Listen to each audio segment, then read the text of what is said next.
The red hot 1-win streak Chicago Bears 3-7 juggernauts take on the Detroit Lions in Motown this weekend. But how are these Bears doing going into the game? What should you be paying attention to inside this Detroit matchup? And what does the rest of the season hold for these Chicago Bears? Nick and I are going to break everything down for you on this episode of Bear With Us. What's going on, everybody? My name is Robert Schmitz, editor-in-chief of Bears blog, here as always with my co-host Nick Whalen of Football Guys, and this is Bear With Us, a Chicago Bears podcast where we talk about everything Chicago Bears all the time, from as into the position as we think anybody's willing to listen to. But right. How are you doing, Nick? How's your week been? Well, I mean, good. I mean, the Bears won. We got good news today. You know, Justin Fields, Nate Davis are back. Kari Blasingame are back. You know, and as we ended our last episode, Super Bowl, right? Like, let's get the momentum going. Let's Every time the Bears win a game, you can feel the fan base turn straight back into Super Bears Super Bowl. I mean, I'll tell you what, Nick, I definitely am not saying that it's the same. Cross your fingers it's not the same, but this is very reminiscent of beating the pants off of a Raiders team and then turning around the next week and saying, don't we think 9.5 points is a little too high of a spread going into Los Angeles? And I don't want to relive that game, but well, it's like the beginning of the year too. Like we had the hope, and then the Green Bay game, like, wah, you know, like it's just every time you have the hope, they cut us down. But there's always a chance. And the good news is that no matter what happens for the rest of the season, the Bears are going to come out with some legitimate positives. And I mean, we've got plenty of those to talk about as we go through the show. But to kick things off, okay, so do you want to start with the trivia question that you came with? So like I've had fun with this, and like some people have said they liked it. So I had a different one for you. I love it. In terms of not a trivia question, but this is just what's Robert's opinion. So we know, our favorite Bears team ever, my favorite Bears team ever is the 85 Bears. Okay. Now I know it's different era, but if Robert could pluck one of the 85 Bears and again, just for like, let's say this season, let's not talk about, their career. Sure. Like this season, you could take an 85 Bear and put him on for the rest of this year. Which 85 Bear would you take? So I've been thinking about this since you asked me, and there's so many different directions that you could go with this question. And I mean, I feel sinful from a Bears perspective passing on Walter Payton, but the Bears are pretty solid at running back. My eyes immediately go to whether it's Dent or McMichael. More than likely, especially because here's a question. Do you mean a player from the 85 Bears, or do you mean I get that guy's season? Like the 1985 season Let's go 1985 season if you want. I think it's Dent. The 17 sacks that he had. Like, if you told me that the Bears got to rock with Richard Dent and Montez Sweat and Andrew Billings, I don't care if Justin Jones or Gervon Dexter's playing. I think that defensive line starts to bake. And if anything, I think that maybe Richard Dent turns around and he goes, wait, did you say this is the future? Why are we running this defense? But that's a separate conversation, right? And I actually looked into the sizes of the guys because, like the eras and stuff. Right. Dent's 6'5", 265. Like he would be not bad in this era. He'd be a defensive end. Like, and it could be only other one I thought of, and also, R.I.P. Walter. If you're looking in the screen, everybody, the video right here, I'm pointing. This football is from me at age, I believe 4. I met Walter Payton. Oh my gosh. When he was race car driving, and that's an autograph of him. So I have that, we have our backgrounds of stuff, but like, I got to put sweetness up. So it was cool. That's incredible. I don't remember a ton. I remember his hands were like ginormous. I'm a little kid, and he gave me a piece of candy, and I never ate the piece of candy because it's not a regular piece of candy. It's a piece of candy Walter Payton gave me. Exactly. So, never ate that. But anyways, I don't think I would pick him either. It came down to me either Dent or I thought about Dan Hampton, because Dan Hampton was Hall of Famer, disruptive. He'd be in the middle with Billings to, again, run defense and that push from the interior, which I think is more this era. But I think I would stick with Dent because it's such a difference of like who we're playing at the other end right now Right. versus who we're playing at the other D tackle right now. Like, it's a big difference. Exactly. Not to mention Dent just had such a I mean, I I was not alive to watch the 85 Bears season, so I don't know them more intimately than their statistics, but I know Richard Dent, if memory serves, Dent's the one who ended up becoming a straight up legend on both the Bears and also the Buccaneers, right? Like What Hall well, of Famer. he was the Super Bowl MVP. Right. So when you think So, about like a defensive guy being the Super Bowl MVP, and like in that season, I was born in '85, Robert. But anyways, so I don't remember it, but I watched a ton of games. Like Wilbur Marshall was super disruptive, and right. so was Singletary, and Singletary's obviously you know, amazing. Leslie like Frazier had himself a phenomenal yeah, year. Like like Jimbo Covert, like you could add like whatever. But like I'm just thinking of like who would make the biggest difference. It's got to be right. Dent. It's got to be Dent. And Yeah, speaking of defense, okay, like say what you will about competition. I think that's a conversation worth having. yeah, But the Bears defense has had a good couple of weeks, yeah, especially compared to what they have been. I know you've got some stats here. You want me to read yeah. them? Do you want to read them? So no, I got it. So the again, Bears defense, we've already been excited about Andrew Billings, but I think the rest of them are coming along. And I don't know if this is, you talked about opponents or like our secondaries healthy, but we've been good against the run, but I don't think everyone knows the rest of these numbers. So I stole this one. I don't know, maybe it was It's like Adam Johnsy. Johns It's or Johnsy. somebody. But the past 6 weeks, the Bears are 3-3, which is awesome. And here's where they rank among defenses from those 6 weeks. Run defense, first. Pass defense, 19th. Total yards, 6th. Third down percentage, 12th. Explosive play rate, first. Team defense EPA, which, expected points above It's average, big right? time. Fifth. Right? Fifth best defense over the last 6 weeks. And, we're talking about, we'll talk about the lines coming up here, but there's one other thing I want to add in terms of a stat. So the defense is crushing it. But like in terms of this season, hasn't gone how we wanted to. And do you know how to say Brendan's last name? I just always take a guess. Sugre, but Yeah, I mean, super nice guy. I follow him. He's awesome. great. He put out this chart, and it's from someone else, and it's the net win probability added or taken away from a team based on a lot of like luck factors. And so like they have like dropped interceptions by opponents versus caught interceptions, fumble recoveries versus they didn't get the fumble recovery, field goals made, missed, dropped passes, not dropped passes by your own team, or they didn't drop them, etc. The Bears, Robert, third unluckiest team in the NFL. That's bad too.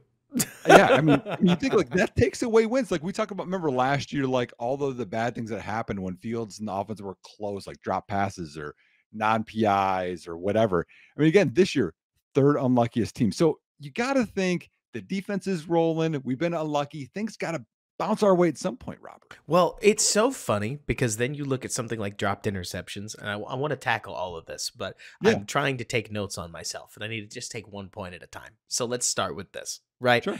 If there's something that hasn't helped either Fields or Bajent is that the interceptions that they've thrown are kind of lollipops. Like if we were going to point a finger, it's that sometimes you look at dropped interception, and that means that could mean Josh Allen rips a fastball over the middle and it clanks off the receiver's hands, flies up in the air. The defender leans backwards and almost makes a superhuman NFL catch, but he just barely can't hang on and the ball hits the ground. No, the Bears are just throwing at the guys, and they're throwing right at them too. In Yeah. at least the cases that we've seen, the Bajan interceptions that we saw over the last couple weeks, you could argue maybe he gets some bad luck on the one to Darnell Mooney that bounces off Darnell Mooney's shoulder. He was never open against the Chargers, and what was it? Derwin James picks it off. Yep. But then on the other side, Nick, I mean, Bajan sure catches a break that the underneath linebacker tipped that ball that the corner was jumping in front of on the first third down of the game against Carolina, didn't he?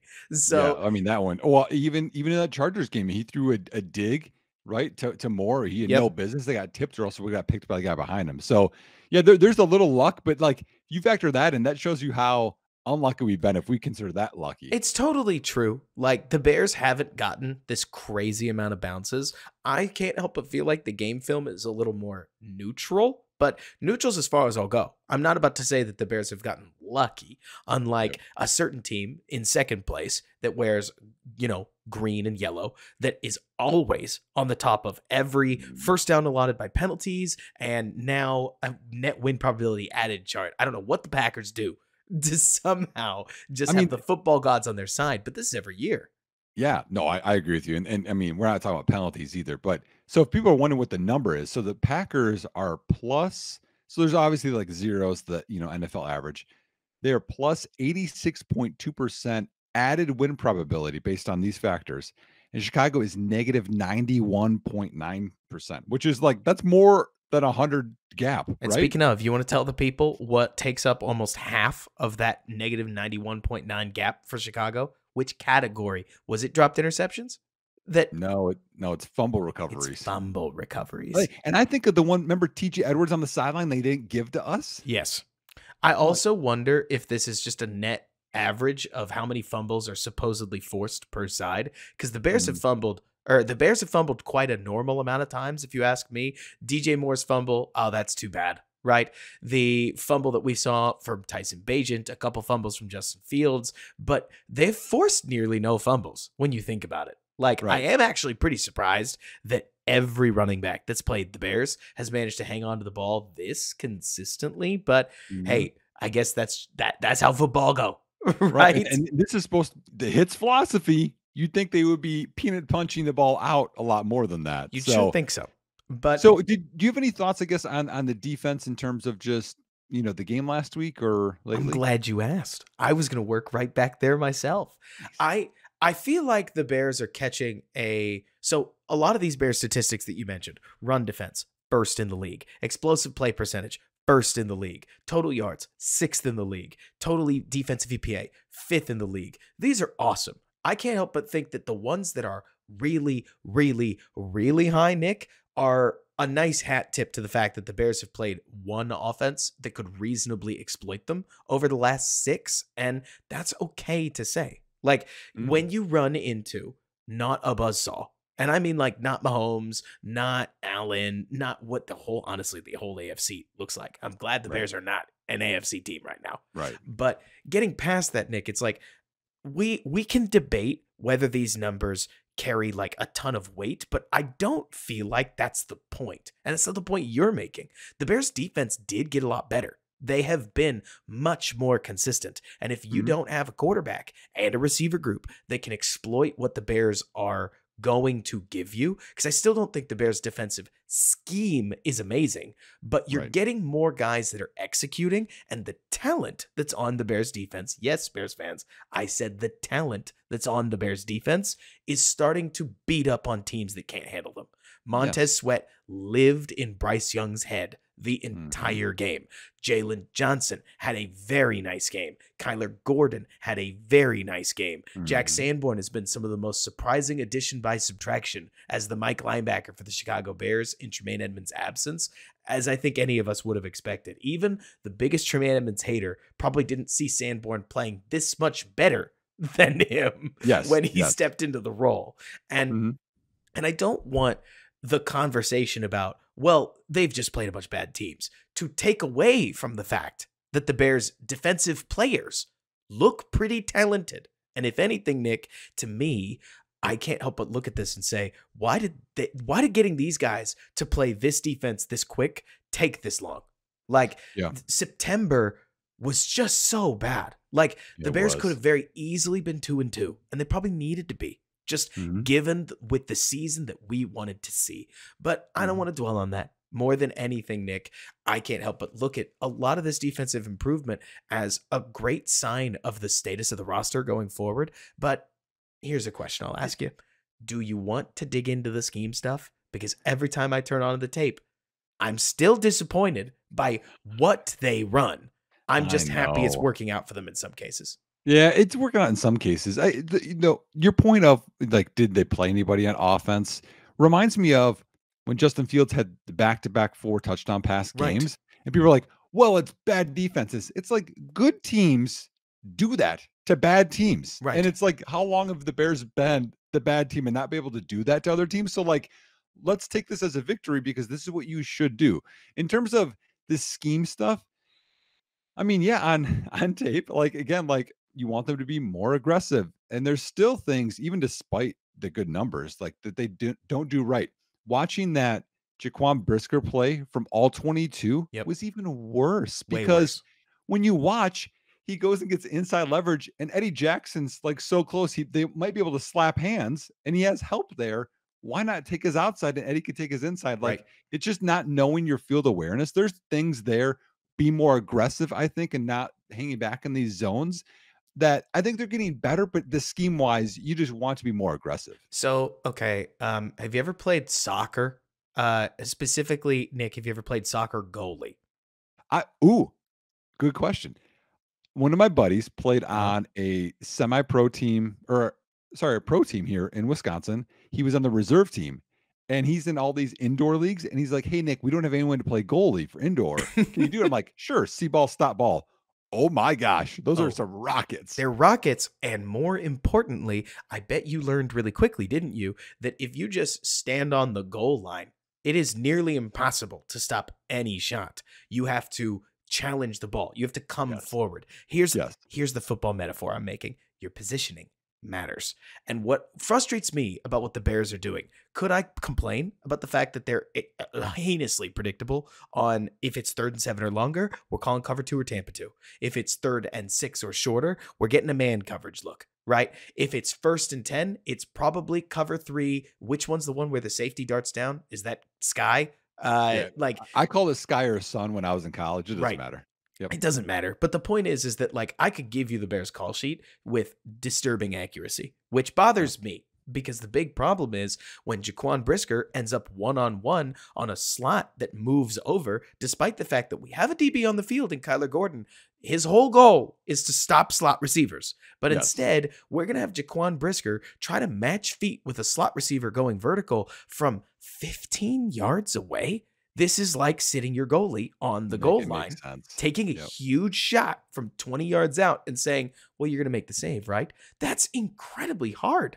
Mhm. I'm not the biggest Brisker and deep coverage lover. Like, I'm not going to go to bat for the guy's skill set. But, Nick, you take a look at the Vikings defense. You take a look at what Spagnola's doing with the Chiefs. You take a look at, honestly, what we're seeing the Bills try to do with whatever's left of like the unit that they started the season with. And a lot of these defenses are putting guys in positions where they have more natural leverage, in positions where they can make a play a little bit easier than some of the nearly impossible plays we see the Bears have to make. Like that play, I'm sure you remember it, where the Bears called again that cover 3 sky look. They had Brisker dart direct in front of Tyreek Stevenson, and the Panthers saw it. They were like, Brisker's side. Okay, so then we're gonna just have Tyreek Stevenson's man run straight across the field, and he gets like 5 yards open. And if Yes. Montez Sweat didn't get in Bryce Young's face immediately, he might have scored Yeah. because there's just no way Tyreek's going to be able to keep up with that guy from a Mhm. 7-yard off coverage cloud Well, position. and he got picked too. And the natural pick. And Yep. to me, the Bears are just giving these away. We've talked Mhm. about this all year, where the Bears allow you to line up whoever you want against whoever you want. And the Bears will even tell you that you've got a free release. And then you do. And Now there's, yes, now here's the thing, I'm gonna challenge you on this. please do. I think it's getting better though, because well, one, the numbers tell us it's getting better than it was initially to Totally. start the year, and they are blitzing more. So it's not as Absolutely. sitting back wherever, they're being more aggressive. I just think we want to be a little bit more aggressive and varied, right? That's why I keep talking. It's why I keep trying to mention that like the talent is just outplaying some of these situations where you'll see Jalen Johnson just mega read his man and pick out what his route is going to be, get the clamps on him, and shut the thing down. There were multiple times against Carolina where Jalen Johnson was one-on-one against Adam Thielen for option routes. You should win an option route. If you're an Yeah. NFL receiver, you should win an option route. Well, do you want to go in depth on option routes, like what they are? So basically, everybody imagine most of the time you're going to see an offense run this from like a bunch set or a trip set. So you're going to have either 2 or 3 receivers in an area. 2 guys are going to clear out a bunch of space for a receiver who then has the option to go in, like a literal in route, a slant route, or an out route. Sometimes there are other options. Maybe somebody can run like a slot fade. It depends on what the route combination is, but most of the time I've seen in, slant, out. And the whole goal is that the receiver is going to skip off the line that Bears fan, if you've been around for a little while, Tariq Cohen ran a million of these as a halfback option. Yep. And then they would have Allen Robinson run a billion of these for Mitch Trubisky on third down. And the receiver's going to skip off the line, and then he's going to read the DB's leverage, and he's just going to make that DB wrong. And all the quarterback has to do is hit the back of his drop and throw when he sees the man head turn. That's it. Yep. Alan Thielen never separated on any of these. No. I mean, none of them. And you're supposed to win so much of these. Like you should win probably 80% of those because you're running to green grass and better leverage. Like and you should win. Good player execution. The coaches definitely get some credit for this. Like, I'm not trying to strip the coaches of any credit, no matter how much sometimes I think I'd like to, Nick. Separate conversation. It's more to say that, let me ask you, Nick, if you were an offensive coach watching this defense, would you say, wow, this defensive scheme is a tough nut to crack? Or would you circle 33 and say, this guy is on fire right now, and we need to watch out. We need to watch out for the player, not so much how are we going to crack this code? Does that make sense? Well, I mean, yeah. Oh, well, we talked about this, I think, on past episodes where, like, if I was an offensive coordinator, the only way I would target Jalen Johnson would be down the field because he gets grabby and he's not the fastest guy. And then I would target Stevenson for sure. As teams do. And I would probably run outside zone away from Montez Sweat and cut him. Those would be like the three things I would do. And avoid 97 if you can afford to do it. Like, and hey, credit to the Bears. Honestly, like the Bears spilling linebackers and DeMarcus Walker have been a big part of the Bears run defense being so consistent. Teams are getting nothing. Also, I do feel like it's kind of back to what late 2000s football, where the teams are kind of just wasting downs against the Bears, and we will take it every single time. Wide receiver screens. Yep. But I even mean some of the run concepts between the tackles feel like more of a, this is what we do play call than a, this is going to work play call. Like if I was a team playing against the Bears, I would have to run wide, and you'd have to do it away from Montez Sweat. You'd have to kind of take what the defense gives you a little bit, but this is the ultimate take what the defense gives you defense. The teams that have taken what the Bears gave them have scorched the Bears in many cases, or they've started Brian Hoyer, or they've not had any receivers, Minnesota, or they've got the messiest offense maybe in football in Carolina. That Carolina team only scored 6 points against this Bears defense. ISM outscored their offense. Like you got to tip the Bears cap at when they earn it. And the position coaches, and the overall attitude of this Bears defense, to me, that really showed out. And I would argue, what do you think? Probably 8 Bears defenders were flat better than their matchup on that night. Oh yeah. Like, and that's what you do. You kind of squash teams when you are better than them. Like, hey, I'm going to beat this guy. I mean, I even saw some winning reps from like Justin Jones, who has struggled, and when he's one-on-one, he can do okay sometimes. I wanted to actually take 1 minute because you had talked, and again, because we're more X's and O's technique type of a Bears podcast, and you had said spilling for your linebackers, and I want our people that are watching, people that are listening to understand the two different kind of run defenses that you can do there. So one is contain. Okay. So if you want to think of your DNs where they will have outside contain and they force every run to the inside of them, like no matter what. And I always think of, they want to be half a man outside of that person, have their setting the edge free, right? Yeah. Set the edge so they can't get outside of them. So that's contained. And that way your linebackers don't have to go as far if they're not as athletic. They can fill gaps inside and read guards and do the dirty work. The other one is spill, which is the one that you would reference, which I think we're more of because our linebackers are athletic and fast. So what that is that the DNs will take a gap inside and shoot and try to disrupt, but they're okay with letting guys go to the outside because it's designed that way. Because when you run east and west, it takes longer, which allows pursuit to take angles and get there. So sometimes people get like, oh no, they didn't set the edge. That's okay. Because if you're running, think of Derrick Henry. Do you want him running east and west or north and south? You want to run spill against Henry. Go Right. outside. He can stiff arm some, but you don't want him to square his shoulder. So there's two different types of defense, and in terms of just the philosophy. I'm not talking about one gapping or two gapping, but there's spill and there's contain.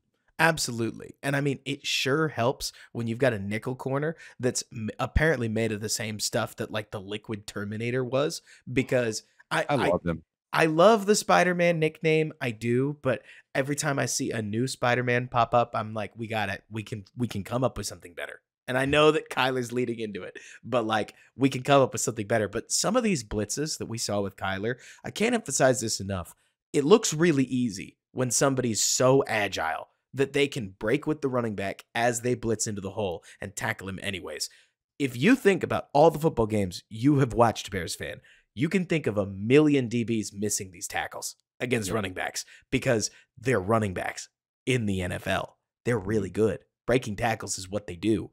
They put one foot in the ground and change directions, and the DB just goes, woo, matador right by him. One arm tackle that just like you've seen it where they just horseshoe off and Yep. they're gone. And the running back gets right back through the hole, now down one defender. Kyler hit all four of the happenstantial run blitzes that put him straight through the hole, Mhm. and all four of those plays killed drives. I mean, it was awesome to watch. Like, So he's a so fun I'm a player. big fan of Kyler Gordon, and that was his best game, I think, as a pro. And I like him in the slot. So here's my question to you. Okay. This is my philosophy. I want to see if you're on the same page as me. Mhm. So everyone obviously has different talents in terms of their athleticism, in terms of their Right. size, what they can do. I like Kyler Gordon as the nickel corner more Mhm. than I like him as the outside corner because one, he's agile enough. Because what's so tough about being a nickel corner is that you have two-way goes. The guy can go inside or outside. Right. Generally, your outside corners, they're going to go inside or go. So you have to be more reactionary, and Kyler Gordon is that. Plus, he's reliable in terms of you talked about run support and everything else, and he's athletic enough, I think, to like fake blitzes and come back? Like, do you Right. think he's a better nickel corner or he's more potential as an outside corner? I actually don't think it's close, Nick. And I think he's clearly a better inside corner because the number one thing with Kyler Gordon that I think the Lions exposed in week 17, and in the NFL, if you get exposed once, you're exposed. That's Yeah. it. Because any other team that goes back to that well, they're going to figure it out. Kyler Gordon doesn't have what we call the long speed to keep up with a true burner straight down the field. And at outside corner, Tyreek Stevenson needs to be able to keep up with some of the NFL's fastest guys. We're not talking about Tyreek Hill. I'm talking about Jameis Williams. I'm talking about what was it, Ray McLeod, that toasted Kyler Gordon week 1 in San Francisco. Like the standard NFL speedster. The guy's name was Michael Strahan, I think. Strachan, whatever it was, against Stretch, yeah. Carolina. Like that guy who he's pretty fast. He's not that big. You have to be able to keep up with him as an outside corner or be physical enough to slow him down, which is more the Jalen Johnson route. Kyler's not. But what Kyler is that Tyreek Stevenson isn't is oily enough to follow the receiver out to the right. And when he whip routes back in towards the left, break with him again, still disrupt the route because I love that he's being more physical and Mhm. make a tough throw tougher. These throws over the middle, look, everybody keeps wanting DBs that shut everybody down. Yes, so do I. There's like 3 of them, right? Yeah. I want a DB that's going to just make plays harder. Get me some incompletions, even on plays you're involved in. There's a third down that Kyler had where he was draped all over his guy. He did not pass deflect. If you watch the All-22, the ball technically hits the receiver's hands. But like I'm sure you've seen it, Nick. I mean, honestly, you see this in Madden. The moment a play is contested, the receiver can wilt a lot Yep. of the time. I mean, Yep. it's sad, but unless you've got Justin Jefferson over the middle, a lot of these NFL slot receivers they're not going to be 100% when the Mhm. DB is in their hip. They would rather be totally by themselves. And Well, so, what you're doing, I think, is you're like think of like playing the odds. You're at a casino, you're playing poker, whatever. Like the more you can like make separation yes. smaller windows for the quarterback to Mhm. throw, more doubt. The receiver's like, I think he's going to tip this. He didn't tip it. Oh, wait, I missed the catch anyway. Like the more you can create Yep. smaller percentages of them winning, the more you're going to be obviously less completions and you're going to win ball games. Remember those commercials with like the AWS like catch probability, stuff like that? Yeah, yeah, Like yeah. you're just trying to make that as low as you can. If you can Mhm. take what has been a 95% play for that offense throughout the course of the season, maybe it's been closer to an 85% play, and you could drop it to a 45% play and they run it 3 times, you're feeling pretty good that you're going to take points off the board. And it's a very aggregate and stat nerd way to look at DB, but DB is a hard position, and it's only getting harder as Very hard. receivers get better and better and better and better. And so Mhm. when I look at the Bears DBs, yeah, I'd love for them all to look like Sauce, but even Derek Stingley, who was drafted, was he ahead of Sauce Gardner? Like, And unfortunately, he I think was. he was. Like, there's That's a just no mistake. sure thing. There's no sure thing at Mhm. DB. And in my opinion, I know it's hokey, but you gotta take the bird in the hand. You gotta say he's good. Maybe he's not amazing, but he's good. And for a second year player, I feel like Gordon's taken a really nice step forward. Well, I just like that if I'm an NFL team and I'm gonna again try to get as many advantages as possible, like I'm gonna attack something, they always move receivers into the slot. Jefferson into the slot. We saw Adams into the slot. Like that's what Thielen into the slot. That's what they love to do. But Who's if your who's the slot slot corners, matchup? Who's the slot what? matchup this weekend? Who's the slot matchup this weekend?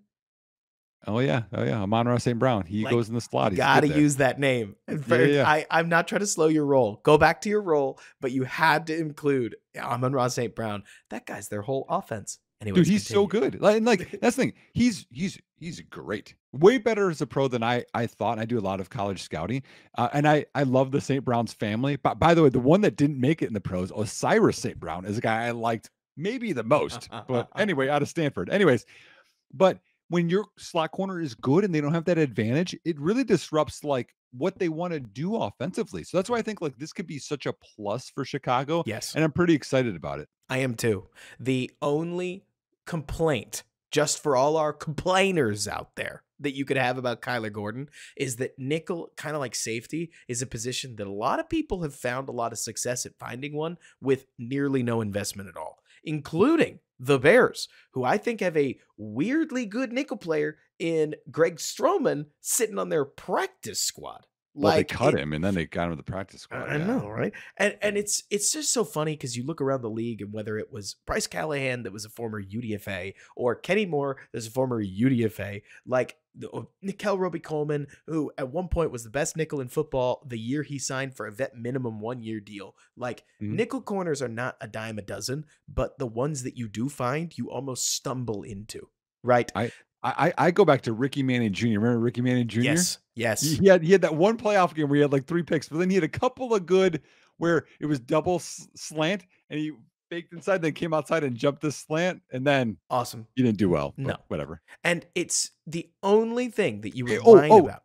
Yeah. and the other DJ Moore. Don't forget about the other Oh, DJ man, I Moore that used forgot. to be a Bears player. The all I'll ever remember about DJ Moore is getting mossed by Calvin Johnson. And I mean he got made to look small, which I mean, he is small. Johnson did a lot. I But remember him. He had a couple of pick sixes, which were cool.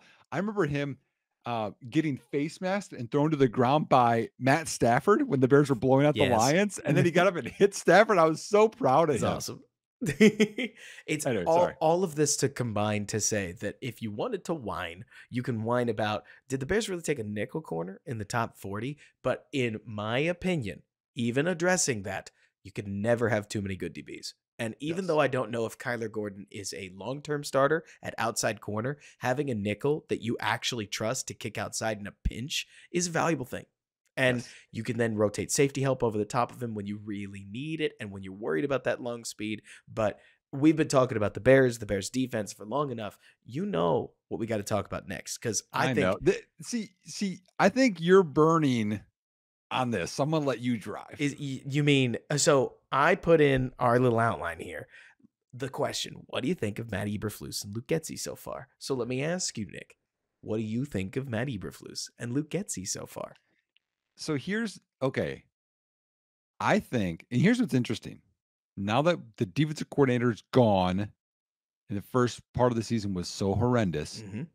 I do wonder how much of that was the distraction and, like, maybe he wasn't planning as well as a DC, and then Flus took over and kinda got his bearings a little bit, and now it's going well. Again, could be bad quarterbacking, or he could be getting his, like, He his could be getting footing, his. and He could be he's getting back his. in his groove. So, I'm a little bit different than you. I'm feeling a little Flus right now. I'm like, "Okay," like, he's getting the momentum, and then Getsy, I'm not feeling Getsy. Now, No. I think that schematically, sometimes the things that he does don't get enough credit because Tyson Bagent is turning down open receivers. He's taking shots when DJ Moore's wide open for a first down underneath. Like, there are things that just like don't seem right. But the thing that gets me, Robert, is there's things that Tyson Bagent did well in the preseason and did well in the Minnesota game, his first game, and then the Raider game that I didn't see last week. Like, I feel like he's getting worse. And like, Right. if Fields is, not progressing like we wanted to, and Bates is not progressing like we want to, maybe it's not the quarterbacks. That's the thing.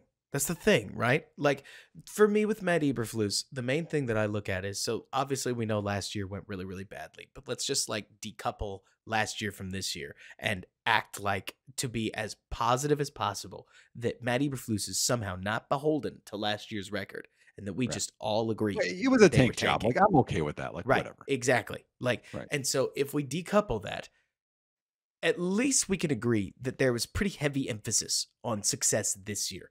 Even Yes. even just some minor successes. And to me, the style points have been so poor. And I know nobody really cares about style points, but giving up before the fourth quarter against the Green Bay Packers in week 1, a week 2 game where honestly the defense didn't play that badly considering how badly we were getting mossed on third down consistently, but somehow the offense at that point cannot find more than 2 successful drives. The first drive of the game and then an explosive drive right what was it, late third, early fourth quarter, and outside of that, they're nearly nillo. And the takeaways aren't there. Look, I actually have a laundry list of things that I could whine about, including but not limited to Matt Eberflus overseeing not one but two like coach firings slash Yeah. resignations. It's been an ugly year that's felt long since week 4. It's felt long since week 2. We're week 10. We're at the halfway point, Nick. I It feels know. like it's been a whole year, like a whole year of a season, but it hasn't been. And I can't help feeling like, at least when I look at Matt Eberflus right now, I'm disappointed. Do I think he's the worst Bears coach ever? Sometimes I don't know. I think it's easy for people to point and be like, well, I mean, Trestman was better than this. And it's like, oh, hold your horses. But the Cromer thing and the Williams thing definitely feel, from the outsider's perspective, more similar than I'd like them to be. The Yep. Bears, like, have this running backs coach that he gets dismissed. I question Matt Eberflus's leadership. Sorry, have to do it because this team finds ways to lose late in games, and it was Mhm. nice to see them figure out how to hold on to a lead against Carolina. But even so, man, like 1st and 30 becomes a first down. That Like, was bad. and it's almost to tie the game, except for the fact that Bryce Young just could not find a completion on the ensuing drive after that out of Mhm. nowhere. Kudos to the defense because at least the way I see this, Nick, it's like Matt Eberflus's defense. I don't like the scheme, but the players are playing hard. Luke Getsy has the opposite problem. The plays that are called don't always suck, but the players that are running them don't look like they've had the right points of emphasis driven home. Look, Yes. tiny And little and and anecdote. that's like a Yeah, constant thing. It's like all these constant. details constantly, like, Darnell Mooney, like, feels like he's just off a little bit, and Right. it's like, is he being coached up well? Like, I can think of, like, DJ Moore, Yep. um, Darnell Wright, Tevin Jenkins. Those are probably the only 3 Bears, well, I guess you could say running back, right? We'll say that. So we'll say the position of running back, Right. and that's me giving Roshan Johnson probably a little bit more of a kudos than he probably deserves. That's 4 Bears players offensively that I think have not underachieved. Right. Cole Kmet, I'll add him in there. I But, mean, like, a lot of them are underachieving, and it's like, why would they constantly be underachieving? And you got these silly moments, right? Like, look, I understand that you can't literally pump the ball to one player over and over and over and over, but DJ Moore starts the game off breaking a tackle he has no business breaking on a quick line of scrimmage hitter and breaks it for 17 yards, and we only get him 2 more targets than we targeted Cole Kmet on the day. Like, we are giving him some of the most manufactured, like, stale targets possible. And he's still turning these into first downs, but we're not going to do it every other play. There's pieces to this Getsy offense where I'm like, are we sure we know what we're doing? And like, I have this dumb little anecdote I want to tell you. It's not a story I ever thought I would tell, right? Because it's such an innocuous little moment, man. But it's the part of coaching that I do think gets lost in this, right? So I was a youth leader at a church in Waco when I was at Baylor, right? And one of the kids asked me to come out and watch his baseball game. Kid's maybe 9 years old, maybe 12, somewhere in that range, right? Little do I find out, this kid not only can't hit the ball, but he's striking out every single at bat, right? Walks are legal. He is simply swinging the bat no matter what, right?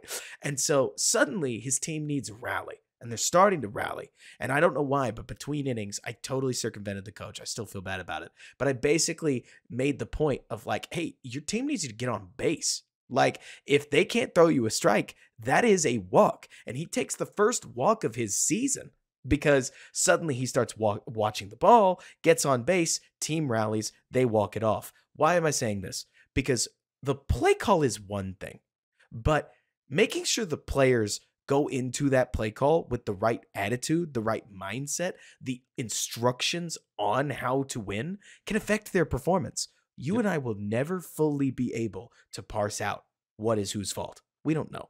Nope. But Tyson Bagent in his 4th start looked way more like what I've been whining about from Justin Fields all throughout this season than Tyson Bagent looked in his 1st start. And it's weird to me that given more coaching and more prep, we are getting worse and worse procedurally. We are way later than we were weeks ago. We are way, like, our feet are all over the place. Yes. Our eyes are Bouncing. all over the place. Like, it's not just, oh, well, the ball's not coming out well, right? Does he look like a young quarterback rattled from throwing too many interceptions? Definitely. But the fact that the coaches let that happen on a Thursday night game they needed to have, Nick, and they spent way too long in that game down, like, long monologue to say Luke Getsy has really disappointed me because there are these little flashes where you go, hey, the run scheme is fun. Like, do we have something here? But there's just always a few too many mistakes. Braxton Jones false starts. Like, Tevin Jenkins, it's not Tevin Jenkins' fault, but like, Holding, actually, no, I'm not going to whine about holding. Holding just happens. But I would argue little details that we see all over the line, all over the receiver room, and especially under center, really bug me. And when I look at these two, I just don't see reason to fight for them if the record goes south over the next 7 weeks. Yeah. No, and I get it too. There's a huge debate here in terms of like, is it the players? Because again, we've already talked about like all of the pieces aren't in place, right? To show maybe everything that they want. Because I mean, like every team has its weaknesses, but this was a true rebuild. So is it a thing that they're manufacturing and like, man, we just really don't have all the things that we want to show it, and you want to give them another shot to show it? Or are you like, you haven't shown enough to even deserve to get the B plus, steak to show that you can be this great chef when you can't pull out whatever kind of bad steak over here and, and serve it to customers during lunch. You aren't getting the dinner, Exactly. menus. So like, I get both sides of it. To me, I think with a lot of things we'll talk about later, they have a lot to prove over these next 7 games. And in terms of like their job security, like if they're not coaching, like their job depends on it, then they're really, really ignorant. To me, Nick, if the Bears didn't have a 1st round pick because they traded it away and the Bears were bad, but they didn't really have any major hope of getting much better next year, I would not be beating any drum about Matt Eberflus because that's just not the situation at hand. My argument would be there is too much at stake with what you could do next year to Yeah. where if there was a time to get rid of a coach a year early, then maybe he deserves. I think you're looking at it, right? Well, and you even look at there's coaches that get I mean, Marty Schottenheimer is 14-2 and he got let go. Like there are coaches that get let go, they go 8-8. Right. Or I mean, I Lovey think Smith Ray was 10 and Rhodes, 6. yeah, with Green Bay was like 8 or 9-7. He got let go. Like teams get let go for way better Mm-hmm. performance than we're doing. Now, again, you talked about Trustman. Like, yeah, Trustman did well. I don't, Brandon Marshall, Martellus Bennett, Alshon Jeffrey, Jay Cutler, Josh McCown, Matt Forte. Mm-hmm. That's a squad, It y'all. was a Like that's a squad. squad. Like we got DJ Moore. We got some other things, but we don't got that squad. No, but the Bears do have $120 million invested in their defense. And so Yeah. now that they're getting results from their defense, that is good. They sure paid for it. And so Yeah. it's all this to say that when I look at this Bears team, I don't see what Shane Steichen and his squad are doing. I don't feel like I see what Jonathan Gannon and his squad are doing, where they're Right. taking guys that I do not know their names and they're teaching me their names. And in Gannon's case, I think he's got an incredible, I think the Cardinals, just to not use too many names, the Cardinals have a very underrated chest of weaponry. I really like rookie receiver Michael Wilson. Trey McBride was an awesome tight end out of Colorado. Like Mhm. the Hollywood Brown Colorado obviously State. speaks for himself. Like it's wait a minute. He wasn't Colorado. He was Colorado State. Colorado Wasn't State. Yep. he? Mm-hmm. Yep. But so all this to say that like them coming online with a really solid quarterback behind them actually doesn't shock me that much. It's why you and I have joked the entire season that Well, Kyler's going to come back. When you do well with Josh Dobbs at Arizona when he just got there, and then Kevin O'Connell brings him in and he doesn't know anybody, and they win a game, and then they win the next game against the Saints convincingly. Mm-hmm. You got to think it's coaching. So these coaches got a pretty big game this week against Detroit, Robert. I think they do. I'm going to drop in some stats and we can kind of dive into this matchup because, I mean, this is, we talk all things Bears, but this is a week 11 preview show. So the Lions, I'm not going to go through the Bear stats because I normally I do that every week. I think people are sick of that. So Lions offensively, pretty good. 7th best offense, 9th in passing, 8th in rushing, 6th in points per game. They're 15th in third down. They have the 4th best starting field position, which I'll get to a little bit in the defensively. So that's interesting. 4th best is really good. Here's one thing that they are bad at. One thing to keep in mind. They are 26th in red zone percentage. So like when they get in the red zone of not converting that to a touchdown. So it's one thing I think to really keep in mind of like, hey, they get down there and can we, bend but don't break. Right. That could be something to swing the game. And then defensively, this was one thing I had in terms of before the season started. Chicago, Minnesota, and Detroit were like 3 of the 4 worst defenses last year. Mm-hmm. Detroit has made a lot of ground here. They're the 7th best defense this season. 17th or 7th? 17th, sorry. 17th. 17th best defense. They're 9th in pressure percentage. And pressure percentage, again, is like pressures, hurries, QB hits, and like sacks combined.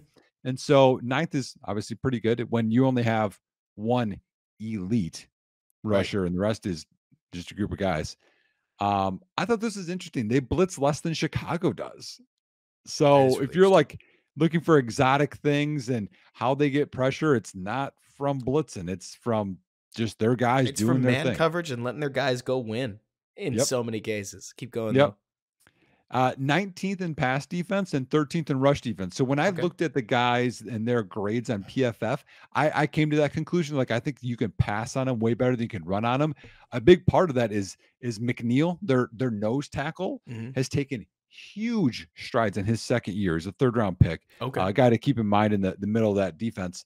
7th and 3rd down percentage, obviously, is really, really good. 2nd best in terms of opponent starting field position. So 2nd best in terms of like the worst for offenses. Right. So they that field position game, they really set up their offense and their defense to be successful there. But again, their defense struggles in the same area their offense does. They're 30th in red zone percentage. So teams that get into the red zone, they have the third highest percentage of converting that into a touchdown. There's an angle to this game. So you've just mentioned a bunch of phenomenal statistics. For instance, I think that these numbers bear out exactly what the Lions are. They are not actually that strong a team in terms of the weapons chest. Yes, they've got David Montgomery and Jahmyr Gibbs. Yes, they've got guys like Jameson Williams and Amon-Ra St. Brown. They are not gaudy like the Bengals are at receiver, right? They are not gross like some of these other teams are at running back. They're as close as you get, maybe, but they aren't, for instance, Atlanta, who I would argue has a better running back room, though the more that I'm stewing on this, Detroit's is pretty good. And their offensive line is stout. But to me, this whole offense, I got to tell you, Nick, here's a secret. I was not a Ben Johnson guy until this year. I thought he was a relatively flash in the pan coordinator. The teams were going to study what he did and they were going to adjust, and they simply can't. Ben is your classic, like, not to get Bears fans too excited, Ben is your classic. I have like 17 formations. That's it. And we're going to run about 120 plays out of those 17 formations. Or it's probably less, probably closer to like 12 or 13 formations. But the point being that they are utilizing their guys in masked looks that are also keeping things simple enough that Sam Laporta, a rookie tight end, can just slot in and execute. That Amon-Ra St. Brown can take over games. They are letting their guys win. They are giving their guys leverage. And I don't know if there's anybody that's a better example of just how well coached this Lions team is than Jared Goff's renaissance. Because he's playing great quarterback. Quarterback. I'm glad you said that, because I was just going to say this. So out of every quarterback in the NFL, Robert, Jared Goff is first in graded PFF rating right now. I'm not surprised. Number one quarterback. like if you were to say that a couple years ago, they thought Jared Goff was a throw-in in this trade for Matt Stafford. It was about the first round picks, and they're like, nope, we wanted Matt Stafford. And like, I'll even say this: Lions fans have come at me this week because I put out the PFF chart of rushing over expectation, and David Montgomery was the worst out of the last 4 years combined, and he's even gotten better. So when you keep pointing out all these guys that have gotten better, I mean, even like Josh Reynolds is having one of the better years of his career in terms of grading. Khalif Raymond is playing decently. They don't have amazing receivers. They have all of the guys are playing better than what I would say their talent is. Mm-hmm. That leads to one conclusion: Ben Johnson and this staff are really, really coaching these guys up well with the details that we're missing in Chicago. Which, if you are me, and look, I'm just gonna go there, Nick. I don't see any reason not to I don't see any reason to, I don't know, hide this behind a bushel, right?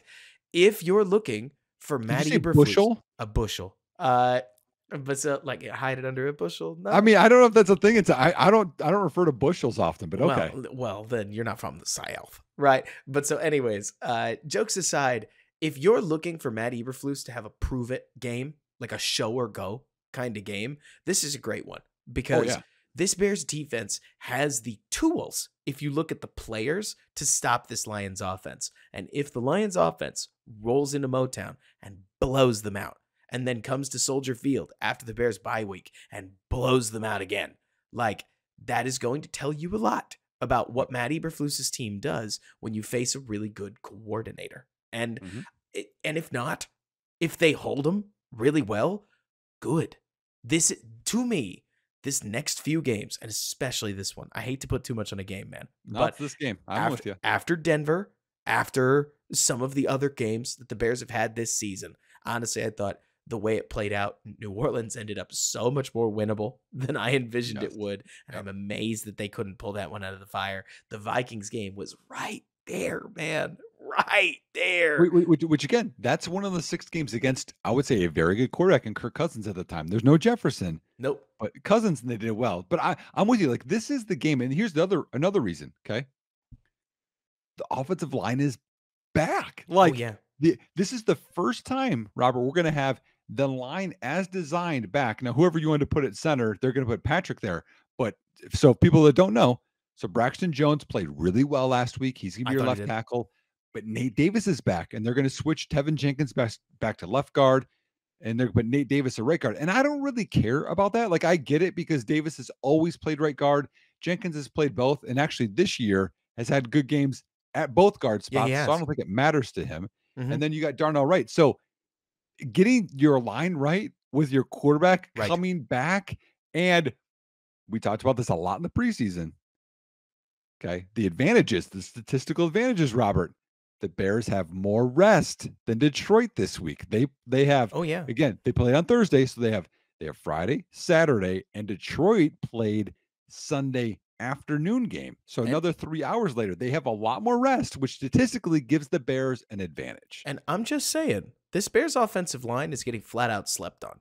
Like, even Mhm. as it has been, you go through the tape, and Justin Fields' relatively slow playing tempo can trick your eyes into feeling like Justin Fields spent more time in the pocket or spent less time in a clean pocket than he totally did on some of these slower dropbacks. And I only say that because I was watching just the other day the Lions' objectively good offensive line go toe to toe with there was a game against the Raiders, there was a game against the Seahawks I watched, and Goff's only getting 3.5 seconds, as is normal for an NFL quarterback. And it took my mind back to the Tampa game. It took my mind back to parts Yeah. of the Minnesota game. The Bears offensive line, man, they've actually had quite a few games where they generate really clean pockets, and Tyson Bagent kind of proved that out.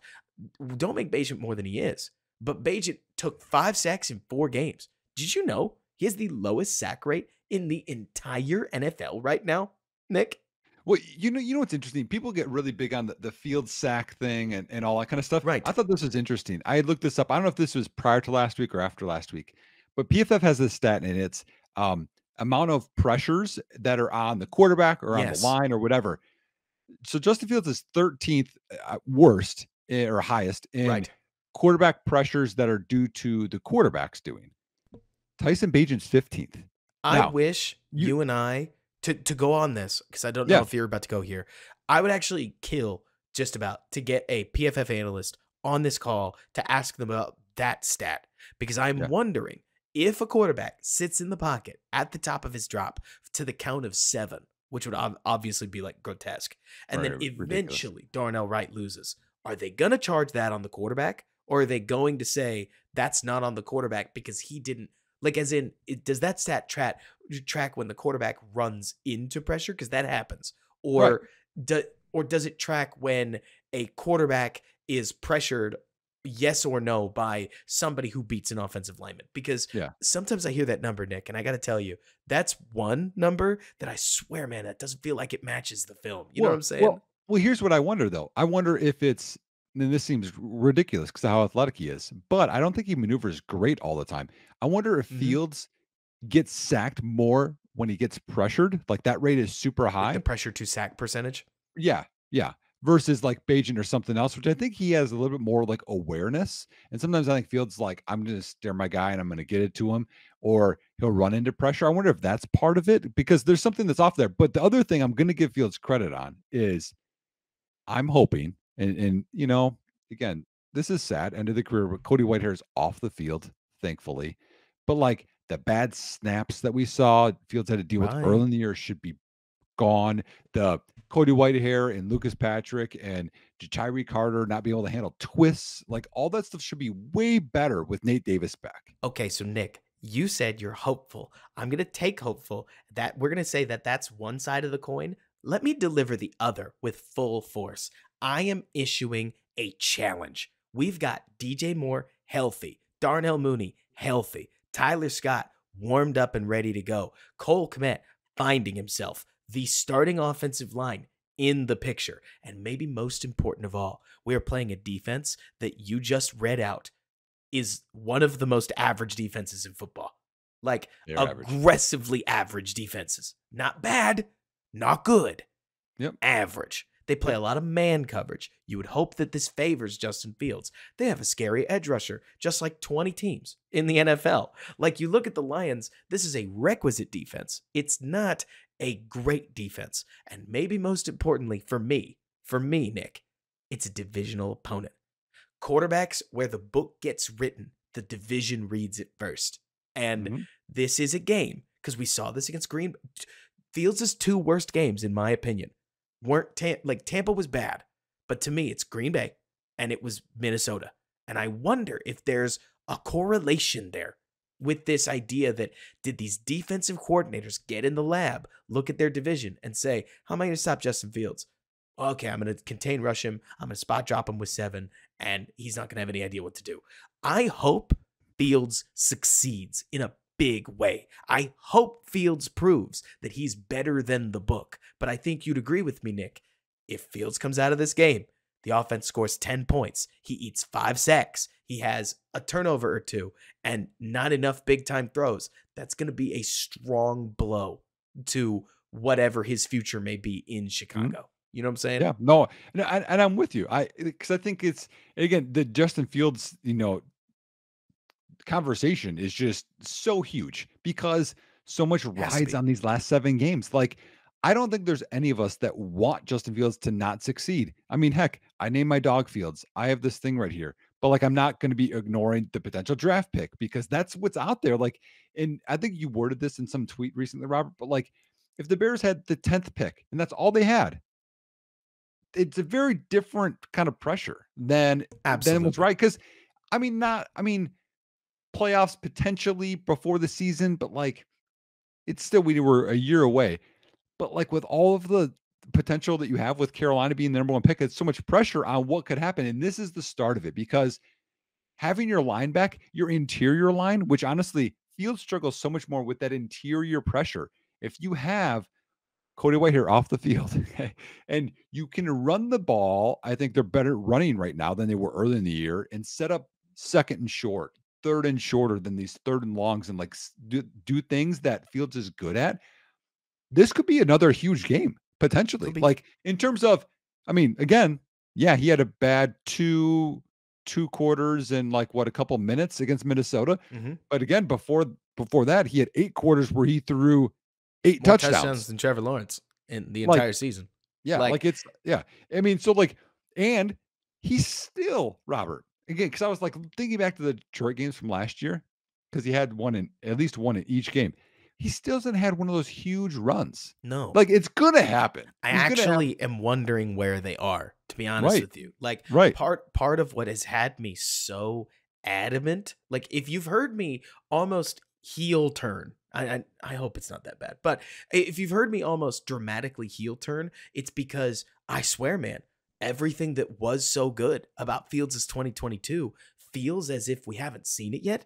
And all the things we were worried about, maybe not literally all, but many of them have all manifested. Like, I feel like what we've seen so far has been in many ways the worst case scenario. It has been. Well, but besides the 2 weeks we had the 2 big games. The 2 weeks were awesome. They were the weeks where we took a lot of the processing weight off of Justin Fields, and DJ Moore just housed 230 yards and 3 scores. And then in the Denver game, they ran like a pattern match that let him target DJ Moore relentlessly. And I'll tell you what, man, when Justin Fields has a pocket clean enough for him to throw it, he can throw the hell out of the football.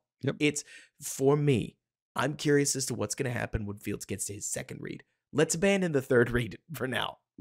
We'll get there later. It's when Fields doesn't get that first option that I feel as if right now he gets really stuck in the mud. And you can't do that long term. The problem is Bagent's getting equally panicky.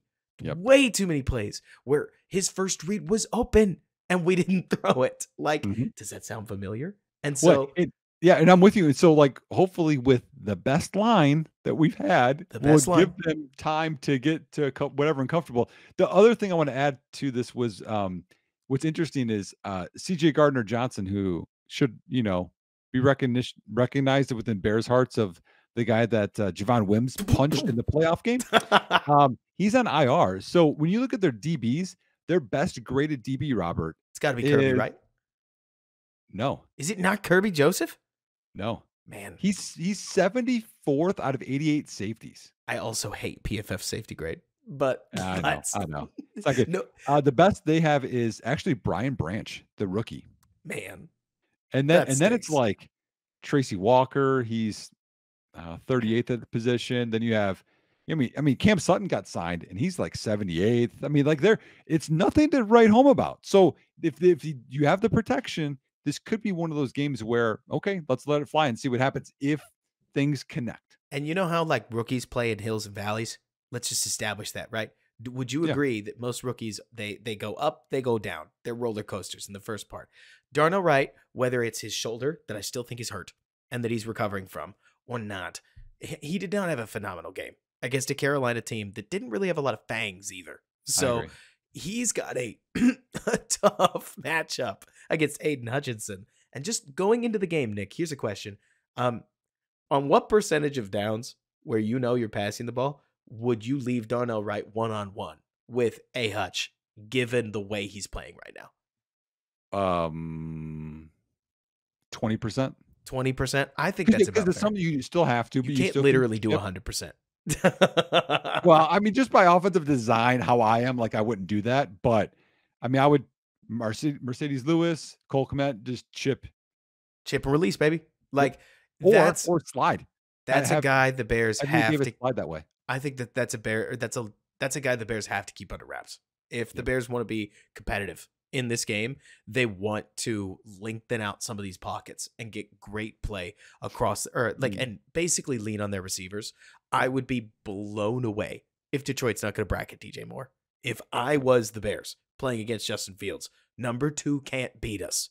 Like, Okay. make Justin Fields get some volume to Darnell Mooney or Cole Kmet, and if they beat us, they beat us. But last year, week 17, the Lions called cover 1 man nearly the entire game. Some moments of cover 2, some moments of cover 3, mostly cover 1 man, and nobody separated. And it was a pitiful game to watch. I mean, but it, like that tells me Fields should run if it's man. And he didn't until he, messed up his hip, like Yeah. on that long one. But it's all to say that this Lions game, I would argue with you, Nick, the deck is stacked against Chicago. They're 8.5-point dogs. But Mhm. to me, all right, I'm about to say something that's aggressive, and I really want you to tell me if I'm being too unrealistic, right? But when you lose games like Denver, you have to take games nobody saw coming. Like, you have to put the money back in the jar, right? Oh, yeah. And if this is one of those games, I think, where over the next 4 games, I would argue the Bears have to win 2 if they're trying to save Matt Eberflus's job, 1 to keep the season on life support. You can't win none. And this is a great first shot. And maybe most importantly, it would be a horrible time to eat a blowout leading into Monday Night Football. What do you think? No. Yeah. And I think this is it. We have the rest. You talked about Darnell Wright. He should be healthier, having extra days to Hope get so. treatment on that shoulder. And again, like you're getting Blasingame back. You're getting all these guys back. I haven't looked at Detroit's injury report, but like this is, I think, like this is it. Like this is honestly like everything. All Because the marbles, baby. yeah, because even if they lose, and it's a close game. Like, okay, then you got Minnesota again, and like Detroit a week after that. Like, it's just everything is like, oh, okay, whatever. But if you win this one, you win 2 in a row, which is the first time in Eberflus's tenure, and you could ride that out a little bit, You and it absolutely could be could. who knows what it can go to because of Fields and whatever. But like, I think this is a huge game. So this leads me into the rest of their schedule, and Should we do a prediction just while we we're have at it, while we're on Detroit? Because sure, everything else on yeah, if you want to, yeah. everything else on our docket here is like draft related. Spoiler Yeah, alert. whatever. Yeah. But so Do you want me to go first? Because I think you've been going first. I think you should go first. So I think that this game is going to be more interesting than people think. And Chicago, like, I mean, to kind of remember this. So Chicago has let 2 teams score more than 20 points in the last 6 games. That was, LA and then the Saints. And before that, I mean, everyone was scoring 27 or more. I think that Chicago keeps this close but loses. I want to say it's going to be like 24-21. I like that. Detroit. I think that's a sensible score. My head says that I think the Bears are going to get blown out. But realistically, the other part of my head, not even the Bears fan part, tells me that the Detroit Lions are coming off of an incredibly emotional win against the Chargers. It is tough to follow brilliance up in back-to-back weeks. So I can't help but think, like you're talking about, that this has all the makings of a scraper, right? And so I I think the Lions score 31 points. But for my official prediction, I think 27 makes a lot of sense. The question is, what are the Bears going to do? Yeah. Because we've been talking all year about how the Bears need to be a team that is led by their offense. And if the offense decides to play second banana, I don't think the defense is good enough to win them this game. Like, Right. to win them the game, I don't think the defense is there. The Yep. defense is going to stand in there. They're going to take some blows. They're going to give some back. And they're going to try to keep this thing under wraps. But if I was going to give an ultimate prediction, I tend to think that the Bears are going to lose.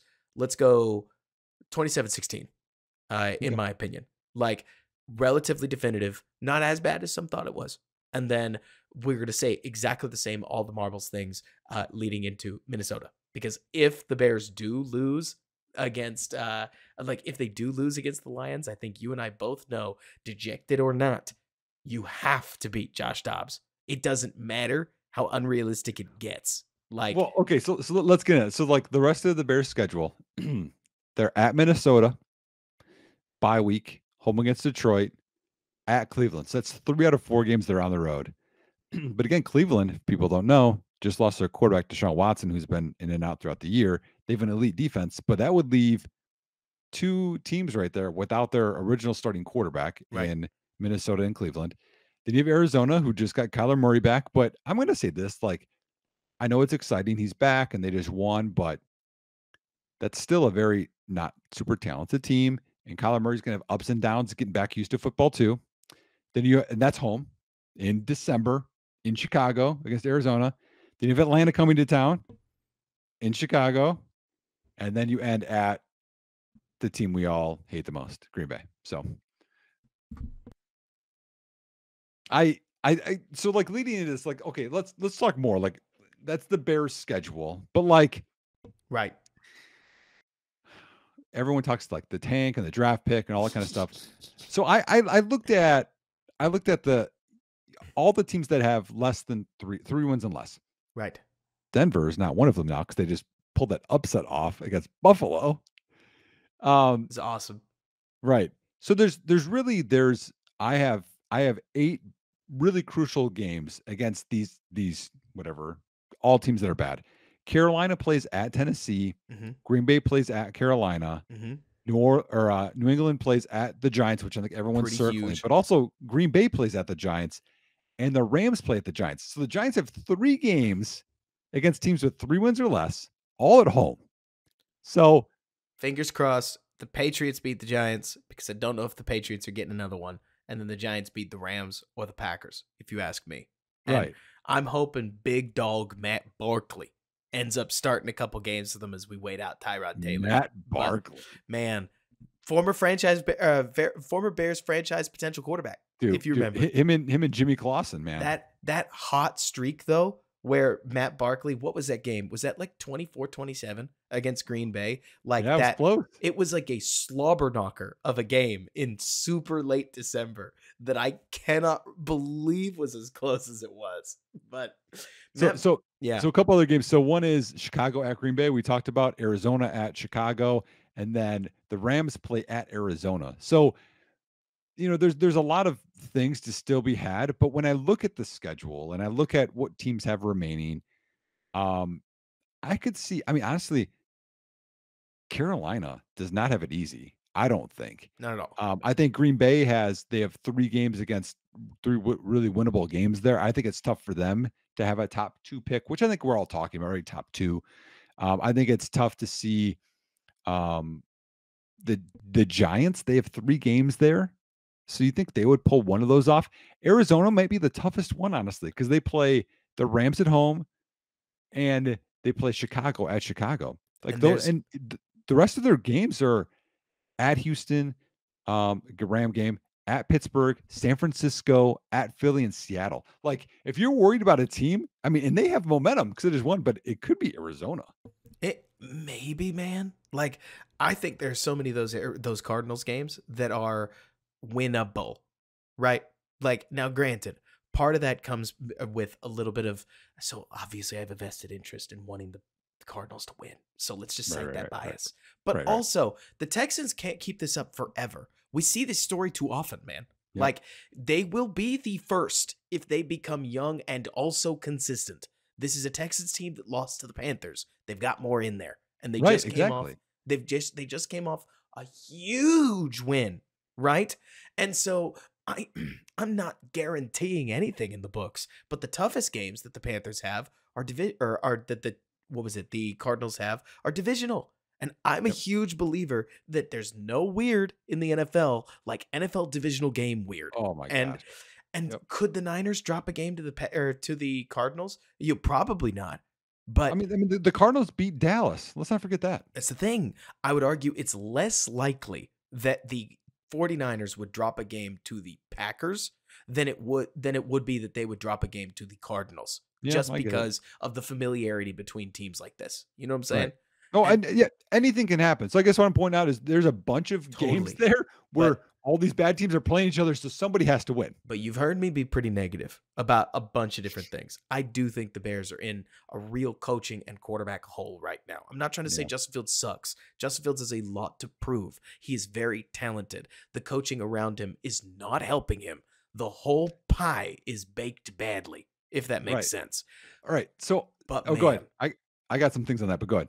but man, if there's a positive here, it's that if Carolina goes into Nashville and loses, you are home free for one Yeah, of these top two. I mean, not only do the Panthers have a gruelingly hard schedule, and everybody keeps circling Green Bay. You heard me talking about how Green Bay needed to pick up some wins. I am seeing that team take the strides that they need to finish the year as mediocre, and mediocre is better than bad, right? yes. Give Jordan Love an extension, baby. We I want it. hope they go you know, you want to like Daniel so Jones him. Bears fans right now, some Bears fans are cheering for a little late run at the end of the season that would save Matt Eberflus's job. Like, let's flip the script a little bit. I want Jordan Love to go on a nice closeout run against the last 5 or so games of his schedule where he kind of plays pretty good. And at that point, you're going to get that extension that you're talking about. Like, they're going to drop themselves out of quarterback contention for good. Like, there's a lot to like there. And also, I got a detail wrong in last week's pod. So I talked about how the Panthers had such a high strength of schedule that they were a tiebreaker against.